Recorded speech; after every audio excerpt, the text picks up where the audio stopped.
welcome to the podcast. Thank you so much for taking the time today. Well, thank you for inviting me. I'm excited to have this conversation with you. So give our audience a little bit of a snapshot in terms of your career and bring us up to what you're doing today. Sure. Well, I did go to college for business management. I had been working retail much of my life up through that point and thought maybe I would stay in that management realm. But after having children, decided, retail wasn't exactly what I wanted, and I was an at-home mom for a few years. But I did have experience helping businesses. I was in a publishing company as a full charge bookkeeper.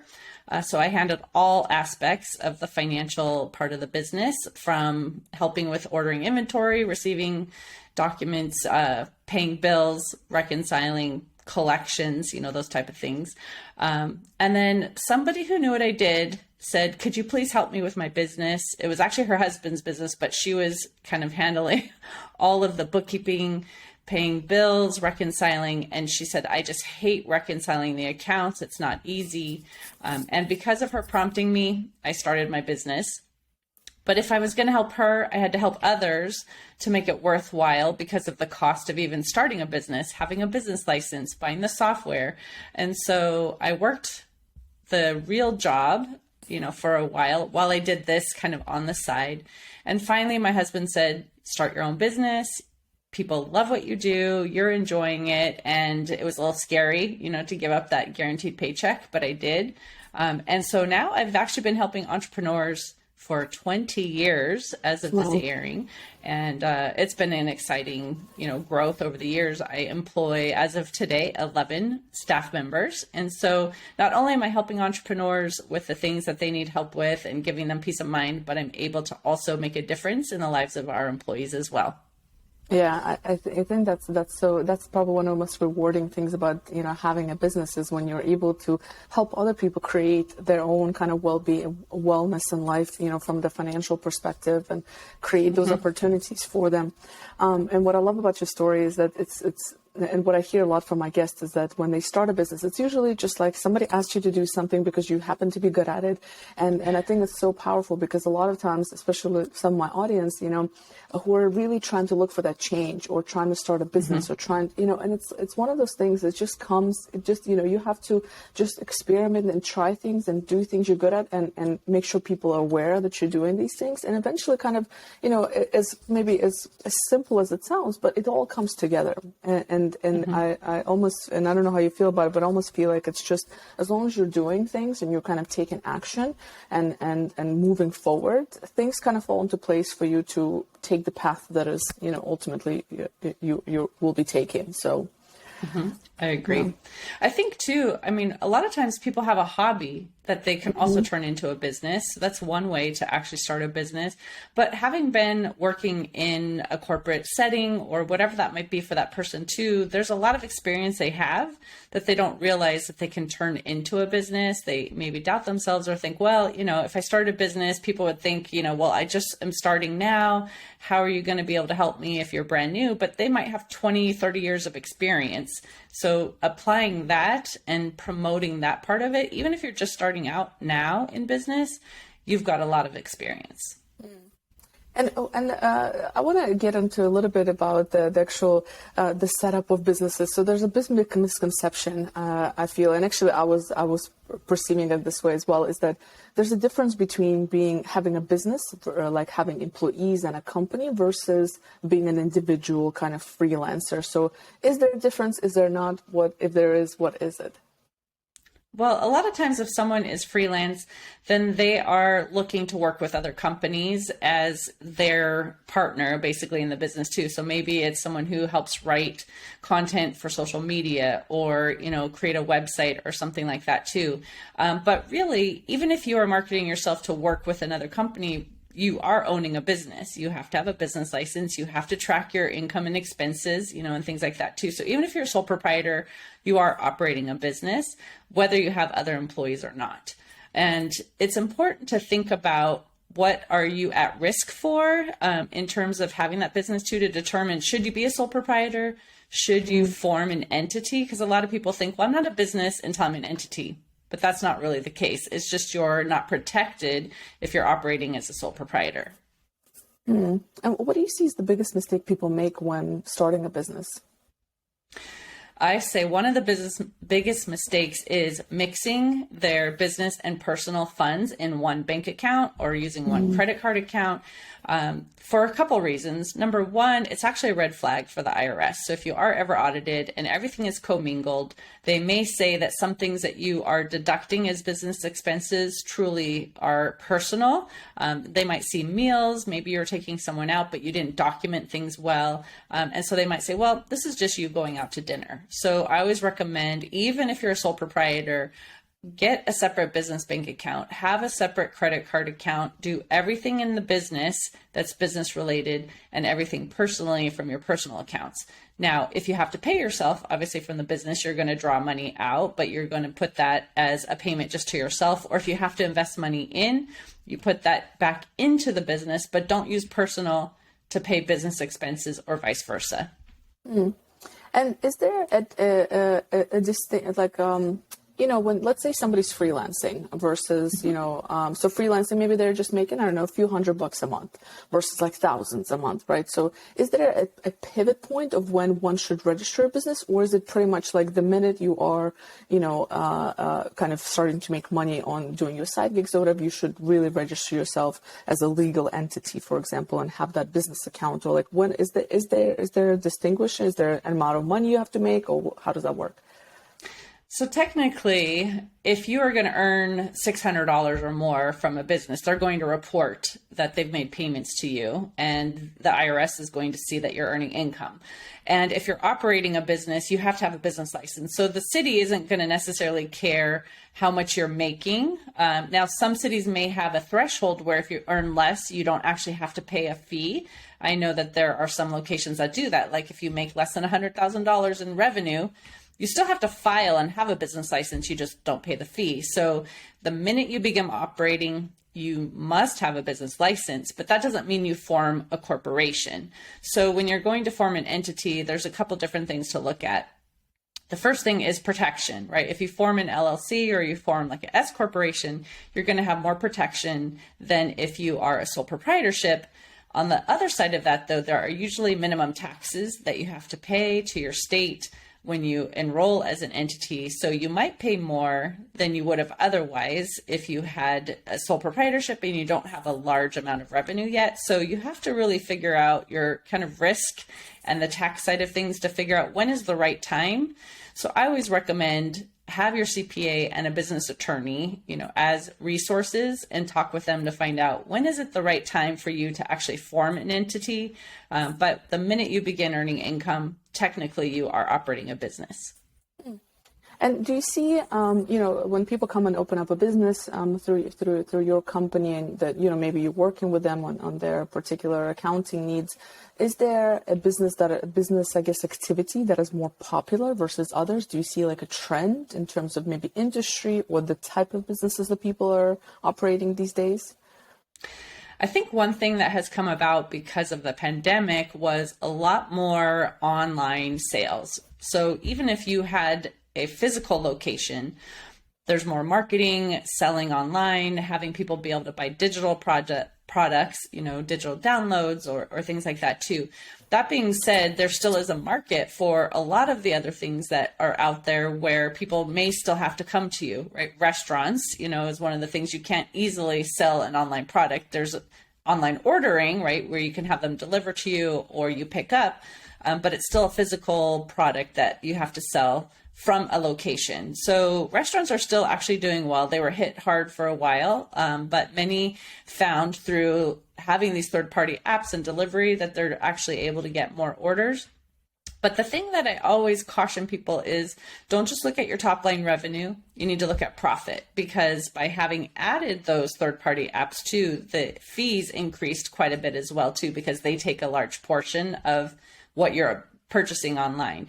So when you're operating, look for opportunities for growth and service lines you can offer. Obviously, if you can have multiple streams of income, that's great. But make sure you're looking at that bottom line as well, because it might be costing you more to start adding a line than is, what you think, and you want to make sure that everything that you're doing is generating revenue and profit. Is there an age group that you see starting businesses and successfully? Like, have you seen any trends in terms of men versus women running businesses, or particular age groups? There's a ton of articles out there like, well, if you're after 40, you have a higher chance of succeeding in the business, right? So have you seen any of that from your end?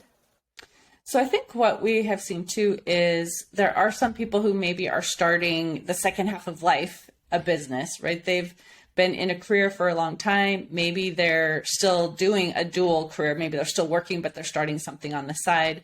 Maybe the pandemic actually gave them the opportunity to start a business because they were at home. They've had resources saved. But at the same time, younger people are also starting. So even though they may not have a lot of resources, they haven't had a lot of time to save up, from what they've had in their earnings. A lot of businesses you can start with low income and low expenses. So especially if you're selling online, if you're able to work from home, you don't have to have office equipment, things like that. You can start a business with a lower amount of capital. And so really we're seeing on both ends, right? Some of the younger who are coming out of college maybe couldn't easily find an opportunity for employment. And those who have been in their career for many, many years and now are thinking of starting a second job opportunity, career, have something for themselves, working for themselves instead of a company. And I'm curious about yourself as a business owner. What has been the biggest challenge for you as you've been kind of growing this business over the last 20 plus years? Well, I think one of the things too is a lot of people think when you start a business, you hear about the CEOs that are always out there golfing or having fun, enjoying lunch with people. And the concept is you're going to work a little bit, but have a lot of fun. That really is not true if you are a small business owner in most cases. Most of the time you're working more than you would have if you're working a regular job. But at the same time, you're doing something, hopefully, that you're very passionate about, that you love doing, that's making a difference for someone else. And I think for me, though, one of the things I kind of regretted was my business took a lot of time to get up and going. And when I'm bringing in staff, you also have to train. And so it will take longer to train someone. So you're doing your work, kind of after you're working with them. And so I feel that sometimes I didn't have as much family time as I would have liked to have had.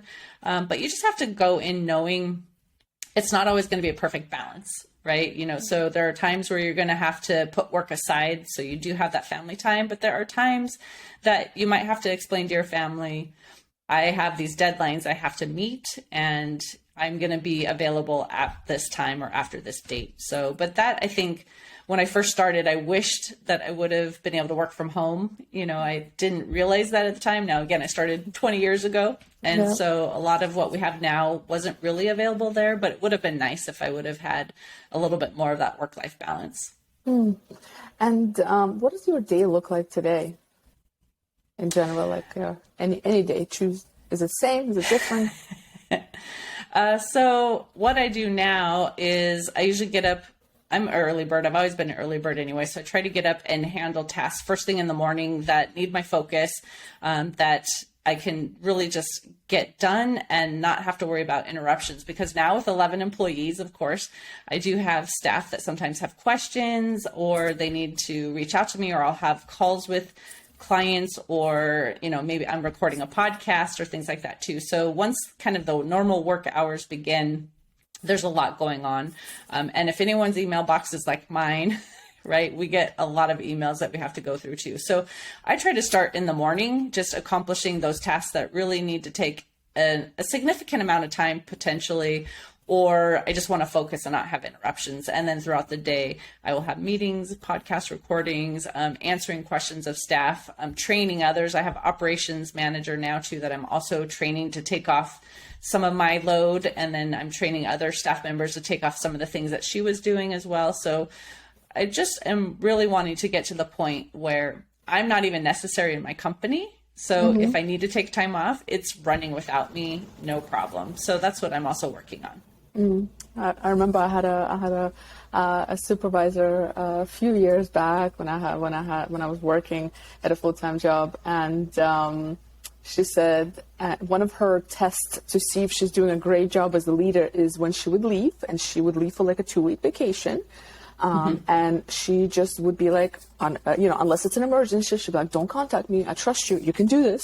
And this was her test. And then I remember she's done it the first time and she was like so nervous, but then after she was like, oh, she's like, the world did not fall apart. And like, so Right. nothing fell apart. And I think that's a big thing for her. And she was a business owner, obviously. She owned the business that was working for her. And I think it's interesting because we tried, staying as leaders, and, especially if it's your business, it's kind of like another baby, right? And so you you're afraid to let go, and you have a certain way of doing things. And I think learning to let go is definitely something that is necessary to have that balance now, even for you, right? So I think that's very interesting. Well, that's one side of the coin. The other side of the coin is if you started your business on your own and your clients have been with you from the beginning, they're used to working with you and they still want to reach out to you. So I'm in the process now when someone reaches out to me saying, this employee is your main point of contact, they can help you, and probably more quickly than I can because I have a lot of things that I'm dealing with as well. And so just kind of retraining people who are used to you being the go-to person, that you now have other staff members as well. That's such a great point. There's also, a lot of people ask the question of, should I start a business under a company name or should I start it under candymesser.com, for example, right? So do you see like pros and cons of both? So you see there's one con because people are going to keep coming to you if you just start as as Candy, right? But do you have any thoughts about that? I would say if the person wants to just be themselves and they know they're not going to bring on staff and ever really grow the company where they have to manage employees, having something with your own name, makes sense. But if you think long term, like even think of your exit strategy, are you going to want to sell your business at some point, or have someone take over from you, or are you just going to stop it altogether? If you are thinking of having an exit plan where that includes someone purchasing your business, taking it over, operating under your name probably isn't the wisest idea because then it's harder for them, to be able to take that over. So I think having an actual business name that you can use. That being said, if you are operating with a business name, make sure you have a DBA if you're not an entity. So if you are not operating with your actual name, like mine is Affordable Bookkeeping and Payroll, I happen to be an entity, so I don't have to have a DBA, but I don't DBA, exist. just to clarify, it's designated business agent. Basically, doing business as it's a fictitious business name. Yes, thank you for prompting me on that. Sometimes I forget to give that. But when you have your business as a sole proprietorship, but you're operating under a name that's not your own, you do have to file for that, that allows you to operate under that business name. So I do recommend using a business name. Again, if you think there's any potential of adding staff or, having an exit strategy that includes having someone take over or sell. But if you think you're just doing this for yourself, you want to have fun, bring in some extra income, and you're just going to close it at some point in the future, you could do it under your name. And what are you most excited for 2023? Well, like you were talking about a previous owner being able to take time off and not having to worry about it, that I am trying to implement where I will also be able to just be on vacation and have the company run by itself. So we're in that planning stage now too, of getting staff to where I need it to be and all of the tasks offloaded off of my own plate. With my podcast, I'm continuing to interview others as well, because my goal with my podcast is educate business owners so they can have successful businesses. So I give financial tips like for my own industry, but I also interview other experts, and I'm, hitting 250 episodes this year. And there's so much more to come. I know there's going to be a lot more that maybe I don't even know is on the horizon yet. A lot of what I do is because someone has come to me, like you said earlier in this, where someone just says, hey, it would be great if you did XYZ. That's how come I have a podcast. That's how come I have a newsletter. That's how come I have video blogs, all of the things, even my business. The reason I have my business is someone said, I need help. Will you help me? So there may be things I don't even know that are coming down the pike. Yeah, and that's a beautiful mindset to have. And I see a lot of entrepreneurs and business owners in general, they have that mindset, because I think that's kind of what you learn. At least that's what I'm learning from my guests on this podcast, is that, there's a theme. There is the theme, like, you don't know where it's going to lead. And again, it goes back to just taking action and just at the end of the day, just trying to add value to whatever that you're doing, to add knowledge, and doing so consistently, right? Because that's how you build trust with your audience. That's how you build credibility with your audience. And then you never know where it might lead. But the intention is to genuinely just to create content that is knowledgeable and to help people, who might find it useful. So I think it's, I think it's a great mindset, and that's kind of what I wish for my audience, for people that are, thinking of like, where do I start, or how do I do this? I think it's just getting started and trying to add some value out there is the key. Right. You don't have to know the whole plan. Yeah. You just have to be willing to take that step. Yeah. And so I have a couple more questions for you. But before that, I wanted to ask you, where do you typically hang out on social media? Where can people get in touch with you, or maybe a website, or where can they find your podcast? Sure. Well, my website, the short link is abandp.com. It's short for Affordable Bookkeeping and Payroll. LinkedIn is a great place to find me, and everything on social media for me personally is, Candy Messer.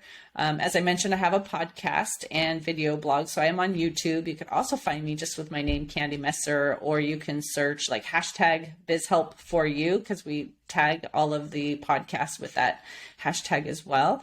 And if you go to my channel on YouTube, again, there's different playlists. So if you want to find the podcast, if you want to find video blogs, all of that is there. But in terms of social media, LinkedIn is probably the number one. I do have a Facebook business page as well, and a few other things that we post to. But I think LinkedIn and probably the Facebook page are the easiest to find great content in me personally. Great. And I'm going to make sure to share all that in the podcast notes as well. And so a couple more questions for you. What is one question that you wish people would ask themselves more often? Goodness. Well, I think, again, if they are looking at their business, am I profitable? Let's not just look at the top line revenue and be excited about the growth there, but is what I'm doing bringing in true income? So again, you could have your top line income, but are you making money? Is it supporting you? Also ask yourself, am I saving enough to pay towards tax? Because a lot of times, especially a sole owner, they're bringing in the money, they're living off of the money that's coming in, not thinking about making those estimated tax payments and planning for that. And if you end up having a big tax bill and you don't have any money, that's a big problem. So are you putting away money to cover those liabilities? And if you had a magic stick to change anything in the world, what would that be? Oh, goodness. Well, not business related. I would say, I think we need to be more encouraging of each other. I think lately there's just a lot of people who, if you don't agree with where I am, you're a bad person and I'm going to bash you, And I think, one of the wonderful things about our country too is we come from so many different backgrounds and we have different beliefs, and, there's some are, poor, some are rich, some are on the left, some are on the right, but we all are human beings. We all have, passions and stuff, and we can support each other. I have friends in business that we are very opposite, but we're very good friends too. So just because you're not the same doesn't mean that you can't support each other and be there, for each other. So I wish that we were a little bit more accommodating of other people and what their position is, because they have a reason that they have those positions that they hold, and that's important to them. So let's just say you have the right to agree to disagree with me, right? Absolutely. Absolutely. That's a great wish. Candy, thank you so much for taking the time to chat with me today. I'm going to make sure to share all the links. So hopefully people who are interested in starting a business, or even just, getting some knowledge out there, they'll be joining in your podcast. I definitely will be subscribing as well. So thank you again for the knowledge you shared today. Well, thank you for having me. I enjoyed being here and sharing some information with your listeners.